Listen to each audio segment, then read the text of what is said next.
All right, so I wanted to start out by asking, why am I here at Toastmasters? Part of it is just generally to improve my skills as a public speaker, but mostly the reason that I started doing Toastmasters was to challenge my fear of public speaking. And what I want to talk about today is the importance of facing your fears in all areas of life. Now, the first thing to understand is that everybody has fears. It doesn't matter if it's, the super successful business person, the charismatic person you see on the TV screen. Every single person, at least in certain situations, feels fear, they feel uncomfortable, certain things make them nervous. So the reason it's important to understand this is because having fears doesn't make you a freak, doesn't make you a coward, doesn't mean that there's something wrong with you, and it shouldn't prevent you from taking action to eliminate those fears. Now, when you take a close look at many of your fears, what you realize is that a lot of them are focused on either a fear of failure or fear of embarrassment in some way. Now, here's the harsh reality about life. Failure is inevitable. There's no way around it, especially if you're going after what you want in life. It's a part of life. It's unavoidable. Not only that, but I would actually argue that failure is good for you, because you learn from it. As Henry Ford once said, quote, "Failure is simply the opportunity to begin again, this time more intelligently," end quote. And I think that's spot on. There is real value in failure, because after a failure, you can sit back, you can reflect, you can think, what did I do wrong? What mistakes did I make? If I could do it again, what would I do differently? You can listen to some feedback that you receive, and you can ultimately use that information to do a better job the next time around. So there's real value in your failures. So if you think about it, when a person fears failure, what they're really afraid of is the fuel for self-improvement.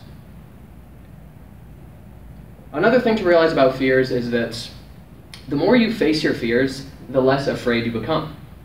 Public speaking is probably the perfect example. If you haven't spoken in front of a group in 5 years and you get up there and you do it, you're going to be terrified. In the days leading up to it, you're going to be worried about it. You're going to think, oh no, what's going to happen? I'm going to get up there and piss my pants and it's going to be a nightmare. But if you do it every week, if it's a constant theme in your life, you're not going to have that same trepidation when you approach public speaking. You're going to think to yourself, yeah, I did it last week. I know I can do this. I know I can get up there and execute.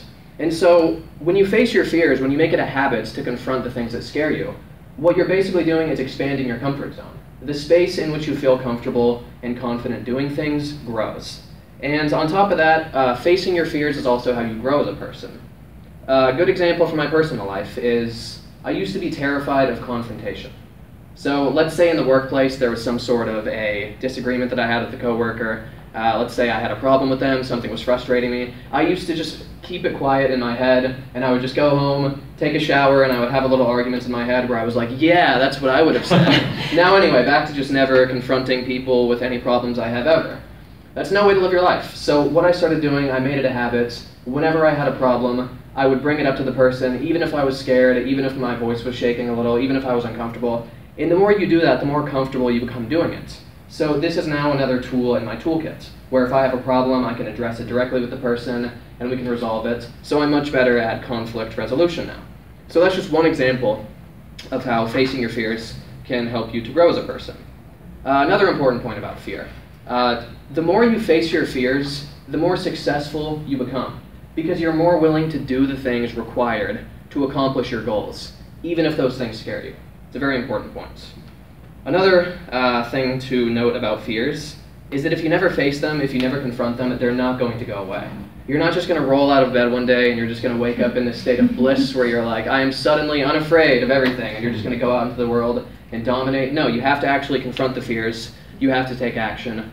So you really have an option between allowing the fears to control you and accepting that this is the way that your life is, or you can take action to eliminate those fears. One habit that I would recommend establishing to confront your fears is whenever you have in your head, you have that moment where you start to hesitate. You have an idea and you start to feel afraid. You're like, no, I shouldn't do this. Do the opposite of what the fear is telling you to do. Let's say you see a beautiful woman and you think to yourself, I should go talk to her. Maybe I should go ask her out. The fear kicks in. You think to yourself, no, she's going to reject me loudly and people are going to laugh at me. It's going to be humiliating. Maybe she'll throw her melange in my face. And it's going to be a complete nightmare. Do the opposite of what the fear is telling you to do. Go up and approach her and talk to her. If the fear is telling you, don't speak up in a meeting, Speak up in a meeting and do it repeatedly. If the fear is telling you, don't jump off that cliff, well, that's one you should probably listen to. But you get the points. You get the points. So when you make it a habit to confront your fears, what you quickly realize is that many of them are extremely irrational. Let's say you have a fear of approaching women, and when you start to do it, you actually realize it's not the nightmare that you envision in your head. Instead, worst case scenario is she says, "Thank you, I have a boyfriend," and she politely declines and smiles and tells you to have a good day, and that's the end of it. So the fears that we have in our head very oftentimes don't even materialize. It's nothing like what we imagine happening. Now, in closing, I would like all of you to ask yourselves, what is the alternative to facing your fears? Living a quiet life in your apartment where you're just secluded and isolated where nothing can potentially embarrass you? Never pursuing your dreams? Never going after what you want in life? What kind of a life is that?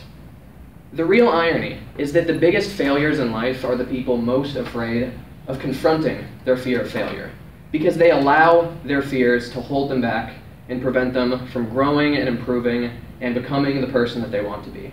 So I would invite all of you to make it a habit to challenge your fears whenever you have the opportunity, and hopefully that will help you to become the person that you want to be. Thank you.